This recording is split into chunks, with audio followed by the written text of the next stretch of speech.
Why permaculture? Why do we need permaculture when we already have these fields like ecology and horticulture and agriculture? Why do I study permaculture instead of one of those academic fields? Why should anyone interact with permaculture or watch videos on it when we have those fields? This is a question I sometimes see out there on social media, so I'd like to tell you why I do permaculture and why, after decades of studying it and a lot of these other fields, after growing up farming and working on farms of all different scales, working for multiple environmental organizations, working on the nation's largest aquaponics research facility, studying in different university settings, teaching at a bunch of different universities and related topics, why I still think permaculture is a vital and unique solution to a lot of our problems, both as individuals and as a society. And why, if we didn't have permaculture, we'd do really well to invent something very much like it. So, I'm Mike Hogue, and let me tell you more about why I do permaculture. So let's just jump right in and answer that question right off. Why do we need permaculture when we already have these other fields? Well, for the same reason that we have those other fields and not just one field. For the same reason that we have ecology and agriculture and horticulture and dance and music and industrial design and architecture. All of these things answer different questions, and so we have different fields of study. Permaculture has a unique and very different approach, and it studies a different question than any of these other fields. So when people ask this question, why permaculture, it appears to me that maybe they don't know what permaculture is. So let's start there. What is permaculture and why is it different? And I think the best, easiest answer to this question comes from permaculture's founder, Bill Mollison, who was asked to explain what permaculture really is as simply as he could, and he said, it's how to have a nice place to live. And he would go on to explain that meant having a nice place to live for all beings, because he believed and was appealing to this idea that humans are happiest when we live in vibrant, healthy, happy communities nested in vibrant, healthy, happy, sustainable ecosystems on a healthy planet Earth. And in fact, that became the what we in permaculture call the super client. Everything that we do serves planet Earth. And so that's the lens that we look at everything from. How to have a nice place to live is a holistic way of looking at things instead of only looking at an ecosystem or at a farming system as individual things. Permaculture considers it all holistically. So now there actually is a scientific field of study that is comparable to permaculture. Most people don't know the term, but it is acoustics. We could say that permaculture is one method for an applied sustainable acoustics, which is the study of human habitats. So we're taking the science of acoustics, which is multidisciplinary, looking at agriculture, looking at horticulture and architecture and community design, and we're trying to look at the most sustainable parts of it and integrate them in to that sustainable whole. So then, why do we need permaculture when we have acoustics, and presumably people working within acoustics, to create sustainable settlements? Well, the answer to that is permaculture uses a different and research-based scientific optimal way to meet its particular goal. So the first thing we need to understand is the science of how to have lasting, impactful change and maximize our impact, both on our own lives as individuals and on our landscapes and on society as a whole. Now, some of the best thinking that we have on this comes from the relatively new field of systems thinking, created by Donella Meadows. Now, Meadows gave us these different leverage points for how to change major systems. And again, that could be our own lives, like our weight or our health or our gardens, or big societal systems like ecosystems and poverty and war and things like that. And Meadows said that there are different leverage points for looking at those things. And our usual intuitive point in our society is what she would call brute force methods, which starts by measuring numbers and outcomes and looking at that. So if we're talking about our weight, we might be talking about getting on the scale and looking at our weight and then counting calories to make it go down. But if you've ever tried to diet by just restricting calories, you might have noticed that's not necessarily the most effective way to do things. And what this system science really tells us is that when we move up to look at behavior changes or system changes or deep change, like for example, changing our behaviors around food, changing our behaviors around exercise and making a habit of exercising more, changing the basic foods we eat, changing our food system to something like a whole dietary change to healthier food, or maybe changing our whole paradigm and creating a whole healthy lifestyle. These are more effective than just looking at the numbers. When it comes down to it, when we engage in a scientific field, what we are doing in science is testing outcomes, looking at things, and measuring numbers. We're here. Permaculture tries to take that vital, valuable information from the sciences and put it to use to create big changes. So, if we want to have a huge impact, then we should be concerned with how to get lots of people to change their behavior, to make DIY self organizing solutions to our problems instead of dictating solutions from the top down.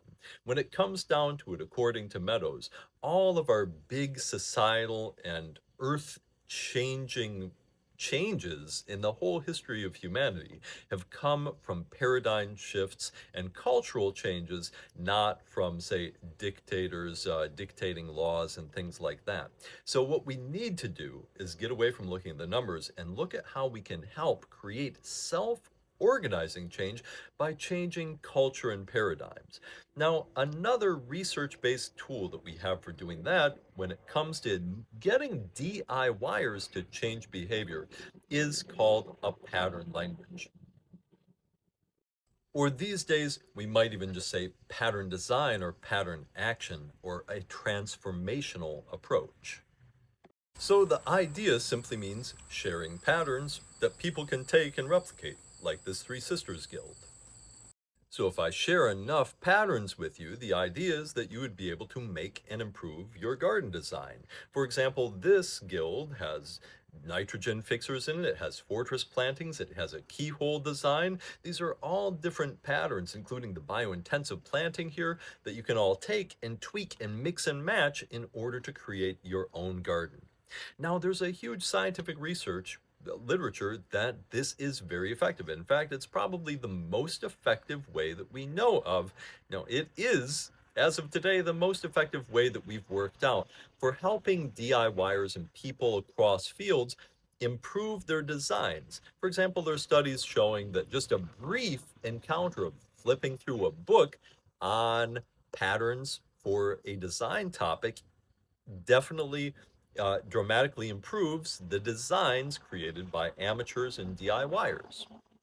So, to anybody looking at the question of how do we help as many people as possible manage their landscapes better, this pattern design concept is the most scientifically supported way that we have to do this. And so that is the engine of permaculture. We could say that permaculture is a pattern design system for helping people have a nice place to live for themselves and the whole of the earth.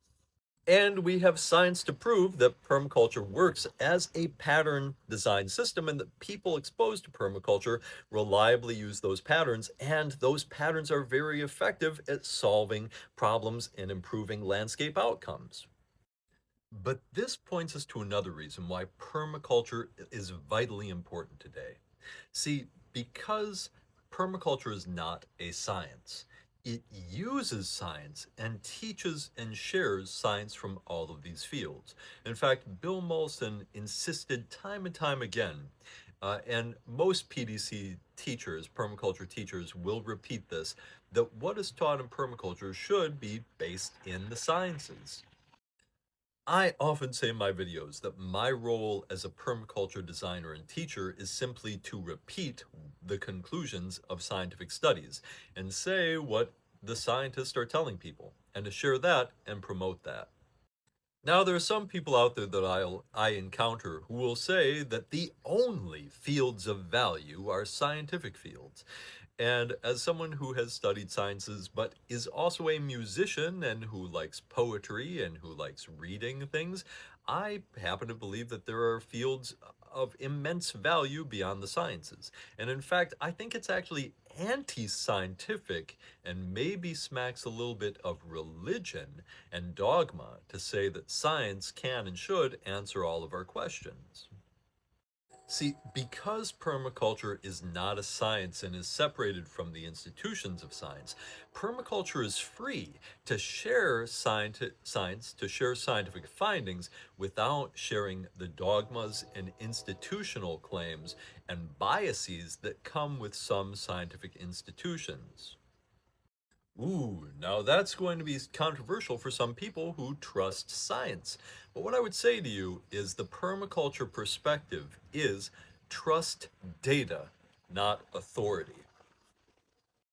In my videos, I almost never make appeals to scientists as experts. What I do make appeals to is the data of their scientific studies. So, what do I mean by these biases and dogmas and things that we sometimes find within scientific institutions? Let's start with one that's going to be a little less controversial for some of us who are involved in agriculture and horticulture and ecology. In one of my recent communities, there was a major high profile sustainable development. Not this one. I wanted to hide the names to protect the innocent. But this one is also a sustainable development, and it shows that I'm not making up a straw man. Now, to build this super sustainable development, which they were marketing as a model of the ultimate in sustainability, they began by tearing down an old Victorian brick building that this same institution used to be housed in. And then they hired an architectural firm specializing in sustainable development. And they spared no expense and purchased all of the most sustainable materials available. They purchased all the most sustainable HVAC systems and water systems. Everything they put into this building was optimally sustainable. And of course, it was all run by experts within the field of sustainable development. They did everything right according to the scientific best practices of their scientific field.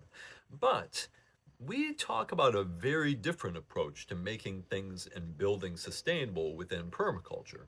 Within permaculture, we show people patterns that will help make their homes much more sustainable. And anyone taking a brief look at our patterns might begin to see problems in this sustainable design, despite them purchasing all of the best sustainable products. To give just a few examples, the building was oriented such that the south, east, and west sides were almost completely windowless, while the whole front north-facing wall was all one big glass window. Now, anyone who knows anything about passive design and insulation knows that the greatest losses will be from the north facing side of the building, and that it's impossible, no matter how sustainable that glass is you buy, to make that as well insulated as the walls. The exact opposite configuration would have passively brought heat into the building and kept the building warmer, reducing the heating cost for no extra expenditures. No, you don't even have to buy any fancy sustainable products to get a better outcome that way. Another issue was that the ceilings in the whole thing were extremely high to make it a very hipster fashionable building. But those super high ceilings are very, very inefficient when it comes to the heating. Another issue was they purchased the most sustainable HVAC system they could, and then because it was super fashionable, they left all of the ductwork in the building exposed, much of it going right past those big north-facing windows. Now, the original building that they tore down to build the new construction was probably more sustainable and more energy efficient than the new building that they purchased, even though it was made with old, just regular materials like brick and wood. The other issue here is that that old Victorian building had 100 plus years of energy embodied into it.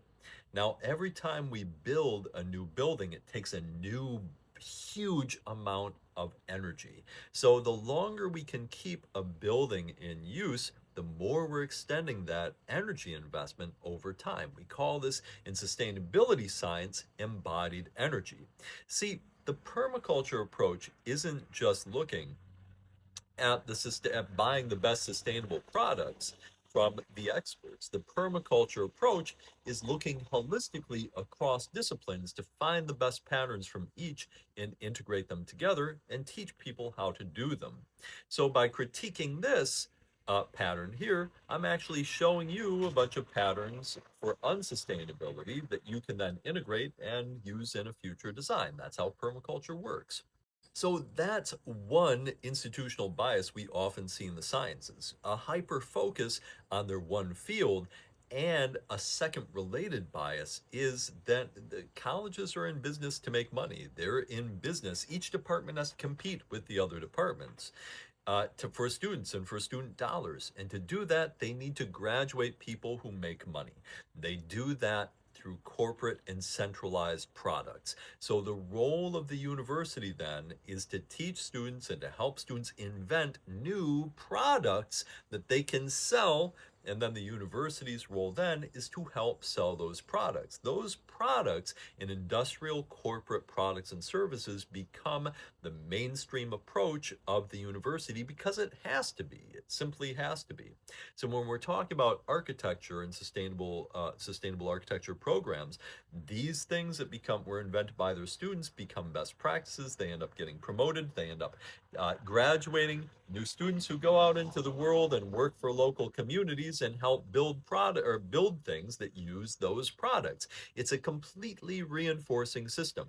Then the corporations that sell these products fund the research at the universities that help pay the professors' wages and have them be employed. And so we have this sort of revolving door between the corporations, their money, and how that impacts the science. And we can see that very clearly in fields like architecture, where we're starting to have a lot of these sustainable buildings come up all across America. And if you look at them and you know anything about geothermal energy, which is never used, or passive solar and radiant heat and different materials and siting the buildings for energy efficiency. None of these very basic design things that we would teach in permaculture are ever used in these scientific expert-built sustainable buildings. And of course, that same bias is hardwired into the biological sciences, agriculture, horticulture, and ecology. It's a bias towards commercial systems, corporate products, and expertise. Experts graduated by the university system to help people meet their goals by buying corporate products. It's not a secret that a lot of state gardening symposiums and master gardener programs are sponsored by Miracle-Gro. Just like it's no secret that a lot of scientific studies are funded by Bayer Monsanto. Permaculture, on the other hand, actually has as one of its principles to use small, local DIY solutions instead of corporate product solutions and centralized systems. So then, how does this bias towards hierarchical, corporate, centralized solutions and products play out within landscape management fields like ecology, restoration, conservation, gardening, and farming? Let me give you an example that I think puts us all in focus. About a decade ago, there was a farmer who observed on his own land that in areas where he had a natural mulch of quack grass, he didn't have slugs. But in the areas where there was no mulch of quack grass, his corn crop was badly damaged by slugs that year. Now, the farmer looked at this and observed and came up with his own farmer hypothesis, which was that the grasses were molluscicidal and killed the slugs. So he called his local university extension, and after pestering them for a while and doing a few of his own experiments in order to verify this, somebody came out to look at this, and they said, "Why, golly, it appears you're correct." And so they began doing tests on this. And what they discovered was that, yes, indeed, there are grasses that contain molluscicidal compounds. I've done a lot of videos about how to use those in your garden to repel slugs. But this is the interesting thing that happened. This never turned into a series of studies about how home gardeners and small scale farmers could use grasses, such as this farmer had as mulch, in order to kill slugs. Instead, the whole body of research became about isolating the molluscicidal compound in grass. The same grass, in fact, it's there in Kentucky bluegrass. You've got it in your own lawn. In your own lawn, you have a molluscicidal compound. But instead, the research went towards creating corporate products that corporations could own as intellectual property, create products containing that molluscicide that's in your lawn, and then selling it to you to spray in your garden to kill slugs. The whole system is biased towards solutions that are corporate, for profit solutions that are products that can be sold by corporations owned by them and sold to you as a solution for your garden. Very top down, very hierarchical. Experts up here, you down here buying stuff from them. That's how their system works. Permaculturists, on the other hand, looked at that scientific research and the scientific studies there behind it and didn't tell you, people like me, don't tell you to buy a product from me. We tell you how to use that science to solve problems in your real life. And if you can use that pattern to reduce slugs in your garden and share it with people around you, then I have created a self organizing solution where people can share a solution to slugs without having to pay me, without having to buy a corporate product from me. That's what makes permaculture different and valuable. So, what does all this mean? I guess it means that if you believe that the people like you and me can be part of the solution, that do it yourselfers and do it ourselvers can come together to be a part of the solution, to manage landscapes, create sustainable homes, beautiful, vibrant communities, steward wildlife, sequester carbon. There are so many things that we can get people to participate in positive ways. If you believe that, then permaculture offers the best research based tools for helping people to do exactly that. And it's something that exists outside of the biases of the corporate system and the hierarchical system and the university system that's funded by corporations. And it's something that is focused on solutions that are small scale, do it yourself, that you can use in your own life without having to pay somebody to do it. So, if you want to create a beautiful, abundant place to live for you, yourself, your family, your community, and all the beings of planet Earth, then I'd strongly suggest interacting with permaculture and learning more about it. And as the studies show, uh, unlike with studying a scientific field, which is all geared towards learning, as you start a bachelor's degree, and then you move up to a master's degree and a doctorate, you're getting more and more precise, small, specific forms of knowledge. But knowledge also follows that Pareto curve that I talk about a lot on my channel of diminishing returns. If you think about it, if you learn just a little bit of of how to be a great writer and how to compel people through your writing and to spell well and to communicate well, then that is a huge value to your life that can have a huge financial impact on you, open up doors to understanding literature and all that. But having, beyond the value of that, having three PhDs in, you know, uh, French 17th century literature, featuring uh, Prussian politics, something super niche like that, offers very little extra value to most people who aren't concerned about that little topic. Knowing the basics of gardening, knowing the 20% that can increase your yields by 90%, that's really valuable to know. But having three PhDs in minute little details of horticulture and how to use corporate products more effectively doesn't really add a lot of value to you. The permaculture approach is to expose you to a vast array of patterns, the 20% that'll get you 90% or 80% of your benefits in all of these different fields instead of micromanaging and hierarchical information uh, over super detailed things. So there's a huge value in studying permaculture. The whole point of it is to get you uh, that that 20% of information across a bunch of fields that'll help you have a better garden, help you manage your landscape better, help you in your communities better and build better communities, help you have a more sustainable home that saves you money, and all of those things together. And you can do it in a short amount of time. That's the whole idea. All right. Thank you for watching. Bye.